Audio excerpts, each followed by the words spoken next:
लड़े जो जंग वीरों की तरह, जब खून खौल फौलाद हुआ, मरते दम तक लड़ते रहे, तभी तो देश आजाद हुआ।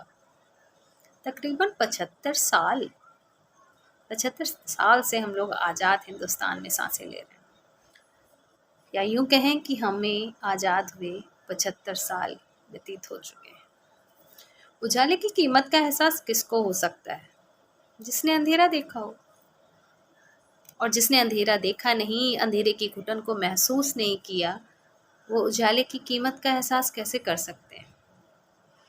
1947 में हमारा देश आज़ाद हुआ, या यूं कह सकते हैं कि हम आज़ाद हिंदुस्तान में हमने जन्म लिया। इसलिए हम महसूस नहीं कर सकते हैं कि भारत देश को आज़ाद कराने के लिए कितने वीर शहीद हो गए। वर्तमान समय में हमारी भारतीय सेना आज भी हम लोग अपने घरों में सुरक्षित रह सकें, इसके लिए हिमालय की चोटी पर खड़े होकर, टाइगर हिल्स की चोटी पर खड़े होकर हमारे देश का प्रतिनिधित्व कर रहे हैं। वहाँ पर खड़ा हमारा भाई हमें ये विश्वास दिला रहा है कि तुम तो चैन की नींद सो जाओ, तुम्हारी नींद में बांधा हम पैदा नहीं होने देंगे, हमारे रहते तुमको किसी भी चीज़ की चिंता करने की ज़रूरत नहीं है। ये उन्होंने हमको विश्वास दिलाया है, और वो विश्वास उन्होंने किस दम पर दिलाया है? अपने परिवार के दम पर। और वो अपने परिवार से जो वादे भी करते हैं वो भी नहीं निभा पाते हैं। वादे किस तरह के? वादा अपने माता पिता से कि इस बार जब आऊँगा छुट्टियों में, इस बार जब छुट्टियों में आऊँगा तो मैं आपको 4 धाम की यात्रा कराने ले जाऊँगा। वादा अपनी पत्नी से कि इस बार जब छुट्टियों में आऊँगा तो कश्मीर से तुम्हारे लिए पश्मीना शॉल लेके आऊँगा।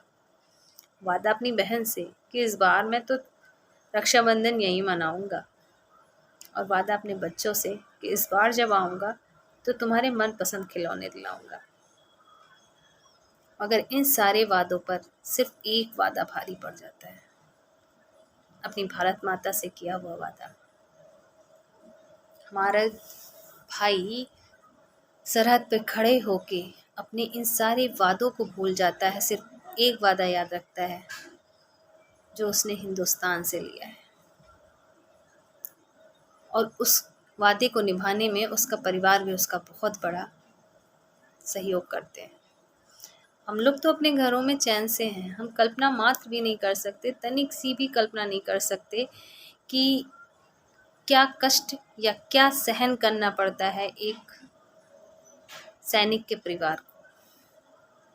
यदि वो वहाँ सरहद पे खड़े होकर हमारे देश की रक्षा कर रहा है तो उसका परिवार उसको ये विश्वास दिला रहा है कि तुम वहाँ पर खड़े होकर देश की रक्षा करो, यहाँ हम सब लोग अच्छे हैं, हमें किसी भी तरीके का कष्ट नहीं है। ये उसका जज्बा है, ये उसके परिवार का जज्बा है जो उसे विश्वास दिलाता है कि तुम वहाँ पर खड़े होके लड़ो। और यदि इस तरह से वो भारत माता की सेवा करते हुए यदि बाई चांस कभी शहीद हो जाता है तो ये उसका परिवार ही है जो अपने एक बेटे को गंवाने के बाद भी अपने दूसरे बेटे को सेना में ही भर्ती कराता है। वो अपने देश के प्रति उनके परिवार का जो स्नेह है, जो प्यार है, वो इस बात से निकल के आता है कि ये नहीं है कि मैंने अपना एक बेटा गंवा दिया देश की सेवा में तो मैं अपना दूसरा बेटा नहीं भेजूंगा। वो अपना दूसरा बेटा भी देश की सेवा में लगा देते हैं। सल्यूट है ऐसी भारतीय सेना को, ऐसी हमारी तीनों सेनाओं को जो अपने घर परिवार, अपनी फैमिली सबको छोड़ के हमारे देश की रक्षा के लिए अग्रसर हैं। जय हिंद, जय भारत।